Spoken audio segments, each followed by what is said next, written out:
You have just witnessed a terror attack to start of the new year in New Orleans when an American citizen called Shamsuddin Jabbar drove over a crowd of people with his truck, then got off his truck and started shooting at the rest of the people, killing 15 people as they're writing of this video and injuring dozens more.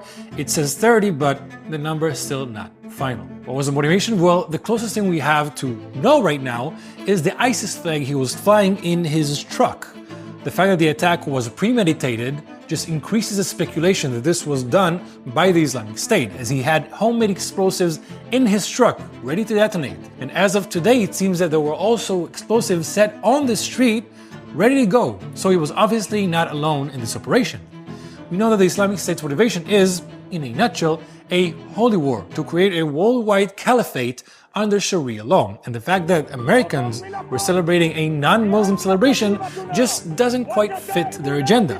They are very clear and loud about it. And here in Israel, we have quite the experience with ISIS.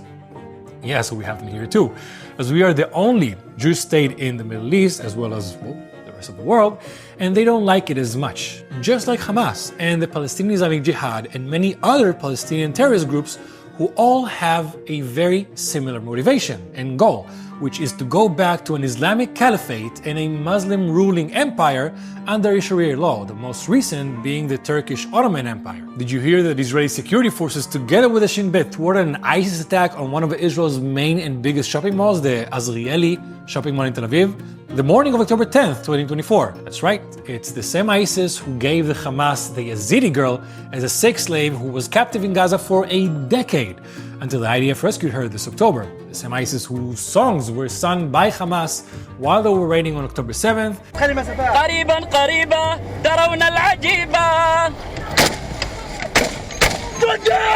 And the flag they were carrying while they were raiding the Israeli towns, the same ISIS we constantly see in Judea and Samaria, and the list goes on and on and on. So there's obviously a connection between ISIS and the different Palestinian factions, but what is it? In a nutshell, they have very similar mission statements and worldview as Hamas, the PAJ, the Taliban, the Houthis, Al-Qaeda, the Muslim Brotherhood.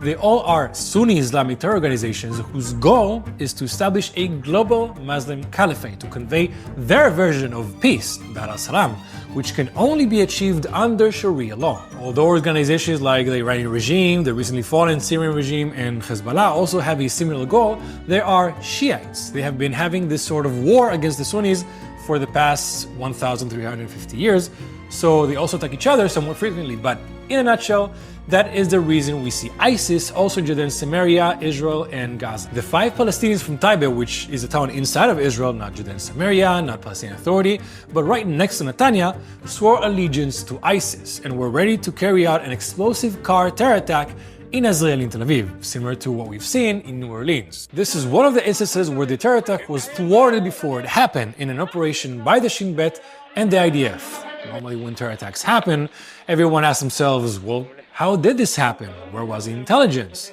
Where was the IDF? Well, here they were, but because the attack didn't happen and Israelis didn't die, this raid was published as 5 innocent Palestinians just arrested overnight by Israel.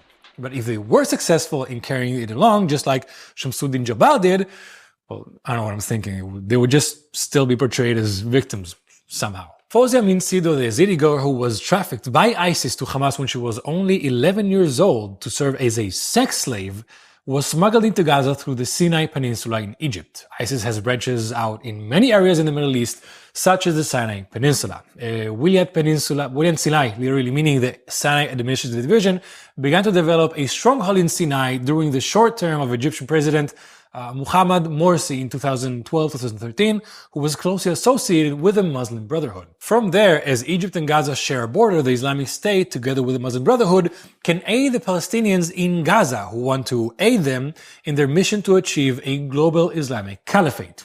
Many Hamas and Palestinian Islamic Jihad members affiliate themselves to this version of the world, to the goals of the Islamic State, while still fighting amongst their original militias, as they all have the same goals.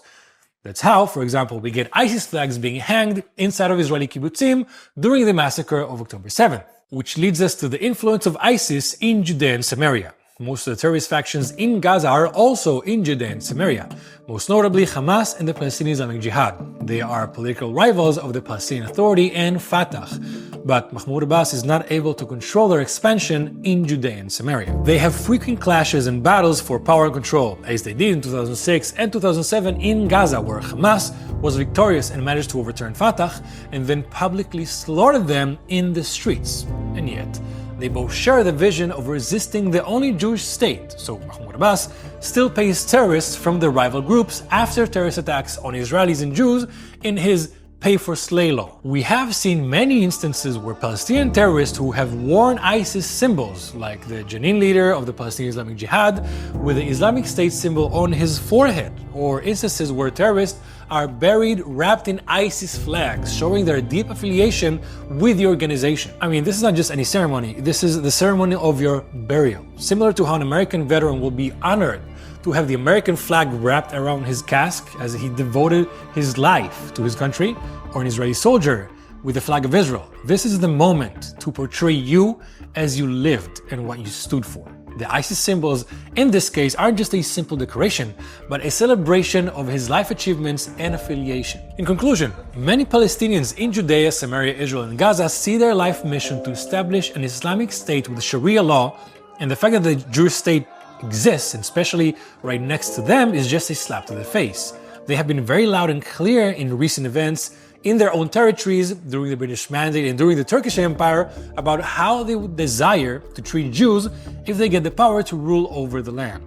We have examples right now going on in the world, such as the Taliban in Afghanistan or the Iranian regime, and how they treat people who don't believe in Sharia law, and especially women.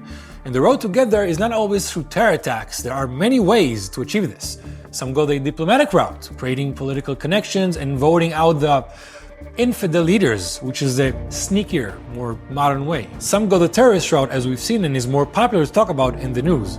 And as many factions and organizations have a global caliphate as their goal, it just depends who gets to you first. If it's through social media, personal recruitment, global calls to jihad, or through family members or friends. Their goal is the same, and the means to get there are very, very similar. And that is the reason why many people who know the Middle East say things like Hamas is ISIS. It's not just a slogan, but the sad reality on the ground.